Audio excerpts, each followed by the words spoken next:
Are the hassles of installing a third-party app store worth it? And game emulators on your iPhone. This is MacVoices. MacVoices is supported by Take Control Books, one of the very best sources of clear, concise information on not only Apple's various operating systems, but also key Apple and third-party utilities and more. Visit TakeControlBooks.com and start your library today. So the next one I had was it's a 9 to 5 article that references a Verge article about installing a third-party app store. And the 9 to 5 title of the article is Installing a Third-Party App Store Takes a Dozen, quote, irritating and scary, unquote, screens. And they kind of went through here and tapped some of the Verge stuff. The Verge article is absolutely also worth reading, and you can link to the Verge article off the 9 to 5 article. But at the end of the day, this just seems like the definition of friction to me, as opposed to the App Store. And I keep coming back to it. Why am I going to go through all this hassle, all these warnings, and multiple screens, unless you're going to give me a significant discount on the app that I'm looking for? Well, you're going to be able to buy things you won't be able to get on the regular App Store. Yeah. And isn't that called jailbreaking, Jim? Isn't that already out there? I don't think it's not jailbreaking. I think people want an easier way to do it without having to have technical skills to jailbreak their phone. Yeah. Okay. Maybe. Besides, what apps are there that you can get from jailbreaking? I don't. There's no developers out there targeting. Oh, I'm going to write an app that only people that jailbreak can install. At least I don't know. I don't know. What? There's a result store. All kind of they're all kind of customizations. And Ben, you speak to it because I'm not capable. I just see the different pieces go by on certain websites that, and I look and think, well, that would be maybe interesting to play with. And then I find out it's a jailbreak app. And it's like, no, Ben, can you comment on what you've seen?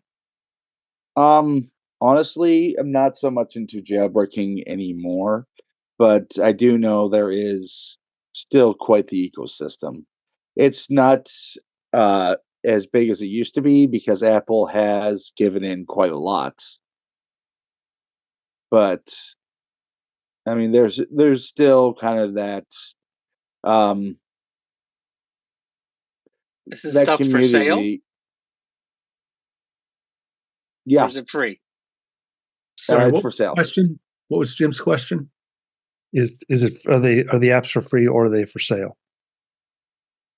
And I've seen both. Yeah.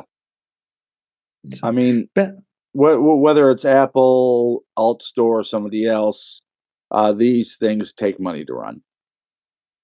Well, that's why I was asking, because if there's no money, then there's not going to be, much action. Especially here, since there's going to be no ads in these kinds of apps. Yeah. Well, let's get back to the article.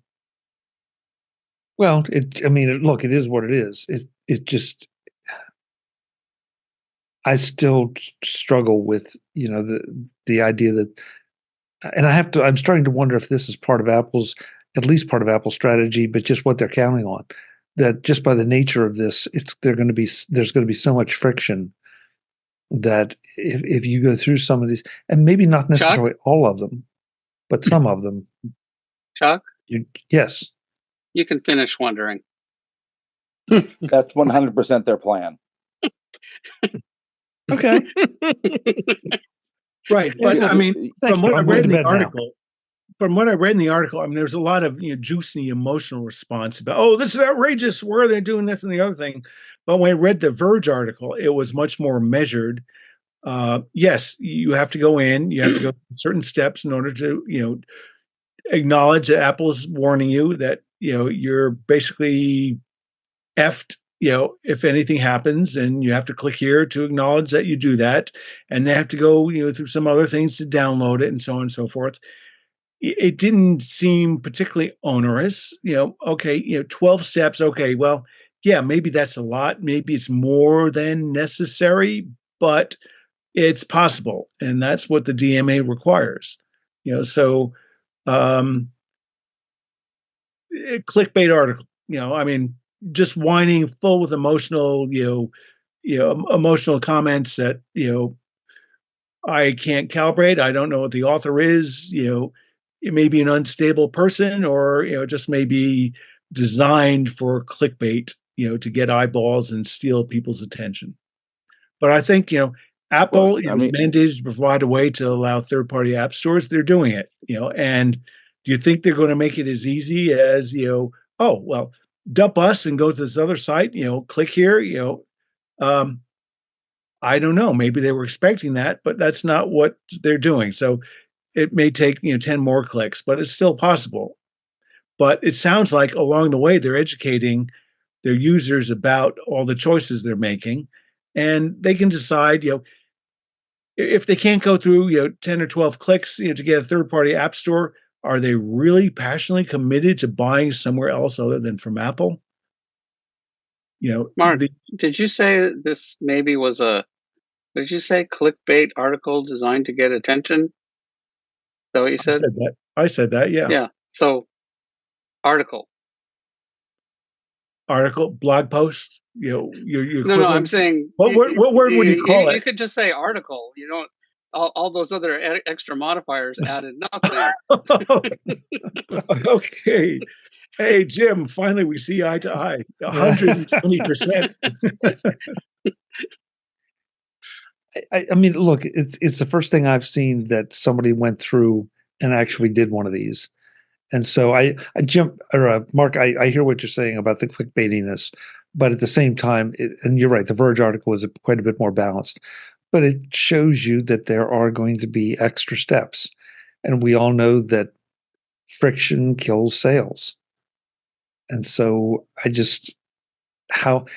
even if you took out what Apple's requiring, how many of these steps could be cut out? I don't know. I'm asking the question, so it's somewhat rhetorical, but honestly, they could do. From what I saw, so they could probably collapse it by a half. But now we get into arguing. Should it be 4 or 6 or 8 or 12 or 10 or 9.3? So right away, it's sort of like you're debating. Okay, well, how much more do you want Apple to do? They're complying with what the regulation is. How much more do you like it? And if the regulation would come out and say something like they should be able to opt out with pick a number, 3 or 5 or 7 clicks, I'm sure Apple will comply with that. But the regulation is allow third-party app stores. They've done it. Have you ever seen Mozart? Yes. Excuse me, Amadeus. Too many notes. Exactly. I know where you're going. Yes. Yep. So, Chuck, the look on your face, I need to fill you in. I'll do it very quickly. So there's a point where Mozart is playing a piece for the king, and the king needs to have his fingers in everything, and so he wants Mozart to make changes to the piece, and he tells Mozart, you need to take notes out, and so Mozart says, which ones? And the king goes on about how, well, it's a fact that you can only hear so many notes in a day. And Mozart's just sitting there going, tell me which notes to take out, and I will take them out. And right now I'm getting the vibe that the EU is like the king, and Apple is kind of like Mozart with this one, where they're like, you're not happy with it. Tell me what you want me to take out. Yeah, I mean, it's malicious compliance to be sure, but it is compliance. Well, Ben, define the difference between malicious compliance and compliance. I mean, I'm not sure any adjectives make any sense here, but if you seem to think they do, so educate me. Compliance would be without the tone of we don't want to do this, but we have to, so we're making it as hard as possible. Because it's, you know, it's one of those things where I think they want the EU to tell them exactly where the line is. Wow. Just like no, I don't think that at all. I don't think they want any government body telling them how to design their products. I think they're doing it, and to them, Apple, I think this is a reasonable approach, given all the steps and all the different permissions and all the different apps that you need to say, yeah, we don't care about this, we don't care about that, we don't care about that. Have open, steal my phone contacts, steal my calendars, steal my pictures. If they're walking everybody through the litany of things that is exposed to a foreign app store. Now, a perfectly valid contrary point of view is somebody saying, no, nuts to you, Apple. I want a third-party app store. Make it easy. There's a possible debate between those two different points of view.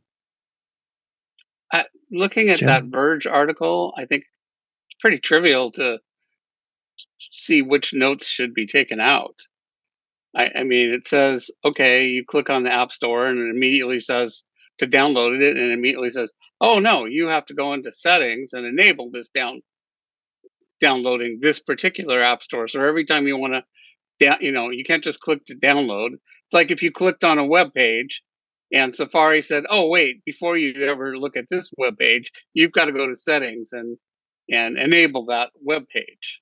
Well, that's clearly just extra cruft for no reason other than to discourage people. And then apparently then even when you get into the store, each time you go and buy something from a new developer, then you've again got to go back and say, yeah, I approve that developer. So it makes every single thing, you can't just click on it. You've got to change settings to say, I'm planning on clicking on this, and then click on it. Well, okay, so I think what you're saying is that Apple is still exerting control by making every transaction, oh, are you sure you want to get this thing from this third-party developer? Instead of offering, carte blanche, okay. But it's not even that, because that would be coming up with a dialogue saying, are you sure? Press OK. No, it's a dialogue saying, no, you have to go to this other place, find this developer listed in that other place, and and enable it. Okay, so we're in agreement that it's a hindrance, and what you're saying is they have more steps than my simplistic view. To which I cede your point. But if I were to turn things around from an Apple perspective, it's sort of they're certainly very security conscious about everything.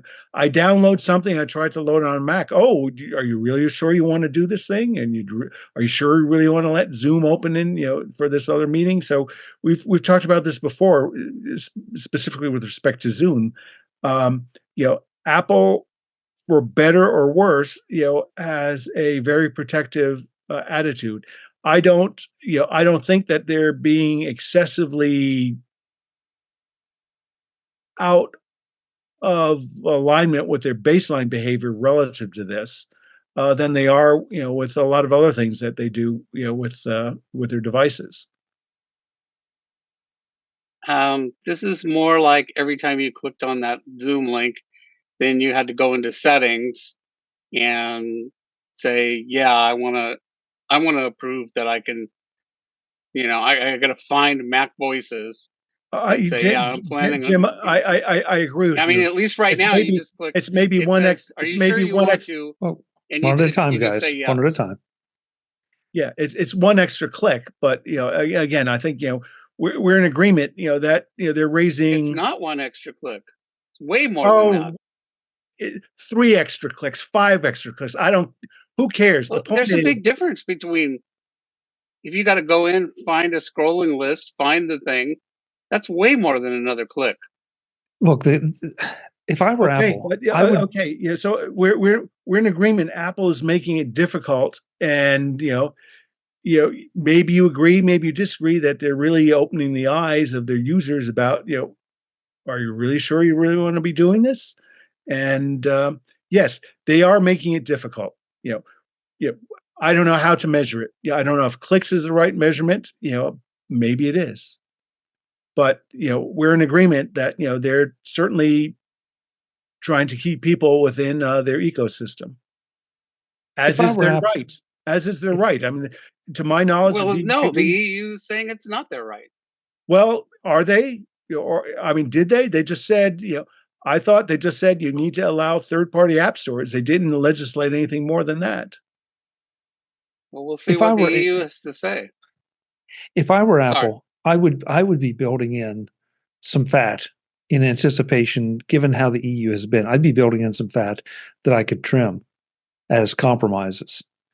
But at some point, Apple still has the right, I think, just like the flip side of what the EU is saying, Apple has the right to say you are presenting, you're trying to buy something from someone that we have not completely vetted or vetted the way we would like to. We vetted in the way we're being told we have to. But you're still, so we're warning you, and we're asking you to explicitly recognize that. Click. Why does Apple have this right? If I buy a Sony television and I turn the dial, why isn't Sony come up and say, "Hey, we didn't approve of what's on this channel. We don't really know. Are you sure? Before you watch channel 7, you better review this terms and conditions. Oh, you want to watch channel 9 now? Geez, we don't really know if we can let you watch channel 9." That's basically the way Apple's behaving. I bought this device. I want to use it. I don't see why Apple has jack shit to say about how I use it. If anybody else, I will answer that. TV is passive. The apps are active. TVs don't have your contact list and probably passwords to all your banking and other sites. I don't care. I bought the device. It's my device. Jim, I understand your point, but it's not Apple's device. You're asking what's different about this than just buying a dumb why are you guys TV? Complaining that Roku wants to spy on you? Well, it's certainly their right. It's the same argument. If you think Apple has the right to do this, then Roku has the right to spy on you. Sure, and you have the right not to buy it. And that's the whole point. If you don't, these are attributes of the Apple product and ecosystem.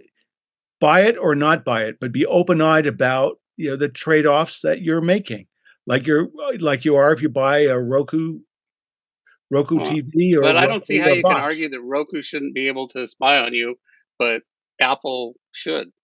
I'm not arguing that Roku shouldn't spy on you. I kind of feel like Chuck sort of is. Oh, well, Jim, I see that as those are just two completely different things. What's different about it? What's different about it is enlighten me. I'm seriously asking. Maybe Roku, I'm not seeing it. Well, I don't think you're seeing it because Roku, even if they tell me that, and there's a question over whether they are telling me that they're spying on me, but with Apple, again, I see it as. I see the app as an interactive experience, and if the interactive experience goes bad, I'm going to call Apple about their programming, as opposed to if I flip to channel 7 and I see something that offends me, I'm not going to call Samsung and say that channel 7, you should never let me see that. If channel 7 doesn't work, I might call Samsung, but not for the content. And so I see those as very, very different things. So why don't I have to do this for a Macintosh? You do. No, I don't. You install any damn thing I want on the Macintosh. I could even install Linux on it. So some of that came before some of the problems we have today, but also you have Gatekeeper and different things that are trying to protect you from the outside world, which is what Apple. Linux on my Mac, there ain't no Gatekeeper on it. Right, but if you install Linux on your Mac, then you can't call Apple for support. you can't call Apple for support on third-party stuff either. You mean you can, but you can call anybody about anything, but you're not going to get anywhere. I think this is another agree to disagree since we're running out of time. Dave? Well, I'll throw something in there with third party. In corporate side of things, there's sometimes issues with connecting to the Wi-Fi. Nice whoppers. To a Wi-Fi connection in an office, let's say, and the office uses Cisco as their means of connection. You can open up a ticket with, if you have an enterprise agreement with Apple, they're very receptive to helping you with that kind of stuff. Just playing it before we leave this. The chat room is saying, I guess the notarization process. I'm sorry, I'm skipping through here trying to make sense of some of the things I wasn't seeing. But the apps have to be notarized by Apple, as Ben pointed out. So the Apple would know if the apps are malicious or not, wouldn't they? In theory, some have slipped through. Yeah. So, hey, I want to get to install an unnotarized app. You can, but you get a warning. Yeah. You get a warning, and so you have to click. Hey, I want to get to one last one because this will probably be more for Ben and Jeff, I think. But for anybody else that has any thoughts or whatever, please feel free. And that is that Apple is now allowing emulators, game emulators on the App Store. In the EU. Yahoo? In the EU? Okay. No, is this worldwide? It's worldwide? I thought it was just in worldwide, the EU. yeah. Oh. Yeah, it's an official, it's basically under the same subsection that allows streaming game apps. Oh, giddy up. That's going to be nice for using your iPhone as a Switch alternative. That said, officially all emulators have to follow laws. Well, that's fair. Annoying, but fair. Then do you mean as in no pirated software? That's going to be the part of it where this is going to be interesting to see the implementation. Because if you ask the software companies, it's all pirated.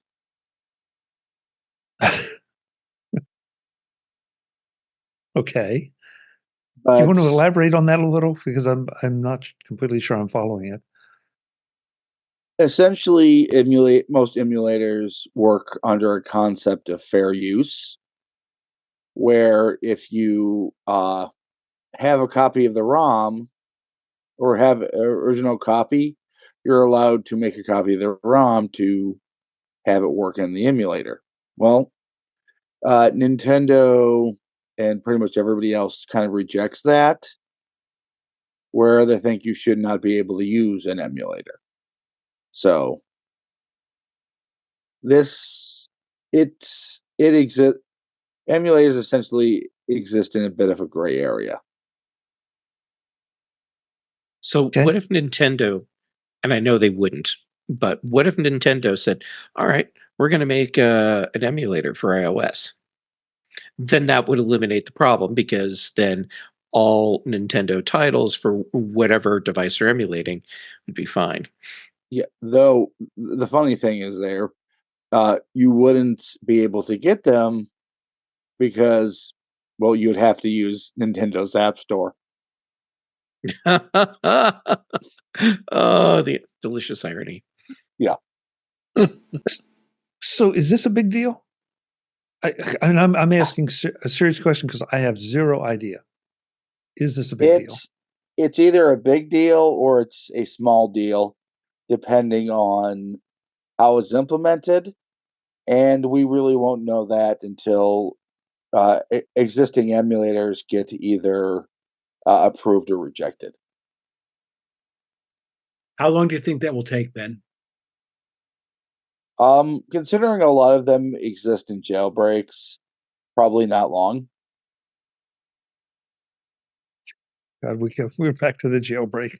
Oh, boy. I mean, I think what Ben is saying, the delay is not probably on Apple's side. It's probably on the developers' side.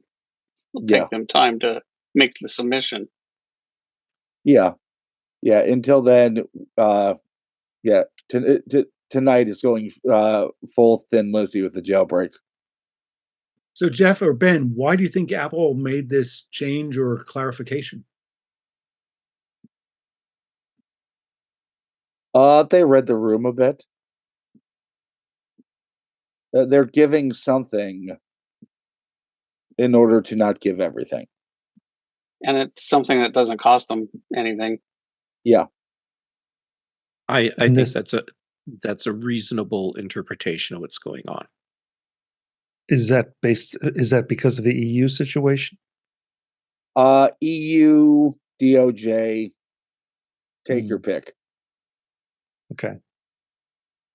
Or maybe some Apple executive really wants to play some of these games. And they're tired of jailbreaking. Yeah, it's like Air Force One, stop jailbreaking. They've got this really cool demo they want to do. If only. Yes. Okay. All right. We're headed pretty much to the end of time here, so we're going to go around the room, let folks know where they can find you, and we'll get out of here. I'm going to flip it around this time just to confuse everyone. Mark Fuccio, you're first up. Thank you so much for being here, you and your birds. Hummingbirds. Where can folks connect with you? X at MARKFUCCIO. Boom, done. Fastest ever. Back to you. That's great. I barely have time for the lower third. Jim Ray, thank you for being here. Where can folks find you? On the internet. Just hang a left after the tree.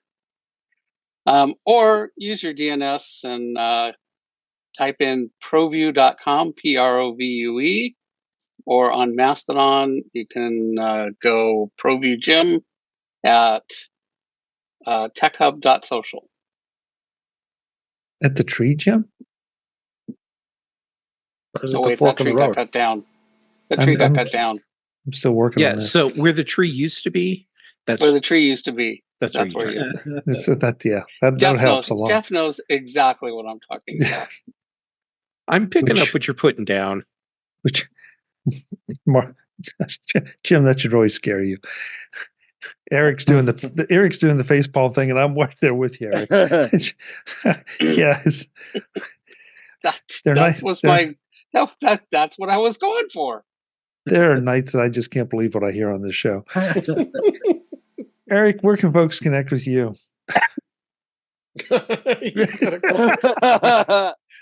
Off the left one. All right, I'm back. You can connect with Eric on stage, off stage left. At EA Bolden at techhub.social or at EA Bolden at mas.to. Great. Thank you, Eric. Jeff Gamet, thank you very much for all your insights tonight. Where can folks connect with you? Well, when I'm not turning where the tree used to be, but isn't anymore, I'm probably on social media as Jay Gamet and Mastodon, Instagram, and Threads. That's where I'm most active right now. Then, I don't even know if my Twitter, I guess X account is even there anymore. It is. It is? Wow. I have no idea. But thanks for letting me know. Okay. Then shows. For some unfathomable reason, Chuck keeps letting me come on MacVoices Live every week. And I do appreciate it. I don't understand why, but I do appreciate it. So thank you, Chuck. And then on Thursdays, Dave lets me join in on In Touch with iOS. Once again, I don't get it, but I appreciate that you keep letting me join in. So thank you for that. Then on the British Tech Network, I totally get why they let me keep being on shows there. And it's because no one is supervising me. No, seriously. There are no rains. Anyhow, the big show on Thursdays, the Mac show on Fridays, and then Brian Chaffin and I, we do the Context Machine. Thank you, Jeff. Thank you. If anybody wants to volunteer to supervise Jeff, good luck with that. No way. Yeah. Oh, come on. Don't you think it would be an absolute blast pretending to supervise me for an afternoon? Pretending. Yeah. Remember we were talking about indemnification earlier, you know? Yeah. Someone tried to do that once. We've rarely seen you in since. Right? Yep. The important thing is we all just need to take a page out of Dave Hamilton's guidebook. Don't get caught. Yes. Get caught. Web Bixby, I'm sorry you got caught with this group tonight.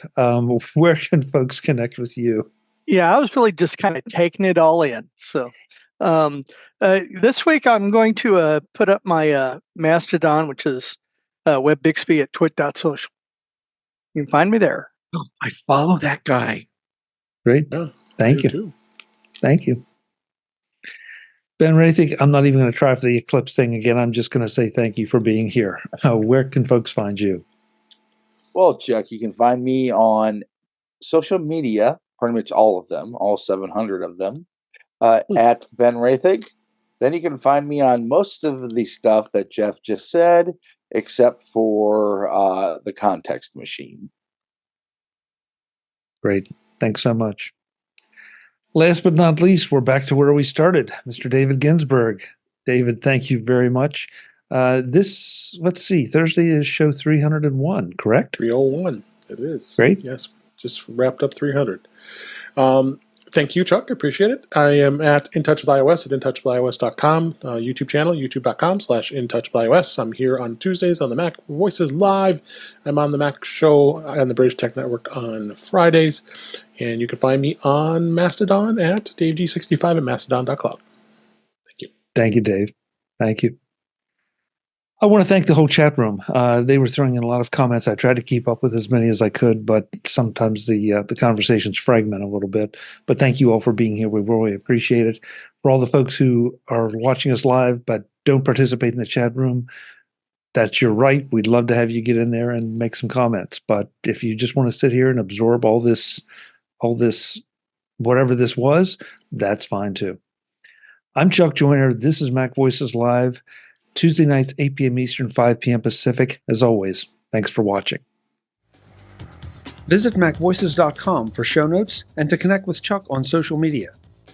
Get involved in our Facebook group or like our Facebook page, and get more out of your Apple tech with MacVoices Magazine, free on Flipboard and on the web.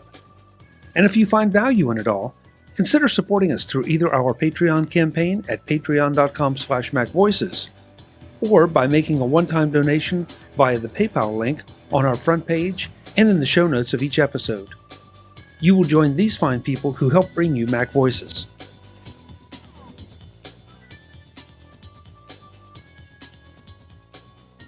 Advertising handled by Backbeat Media at backbeatmedia.com.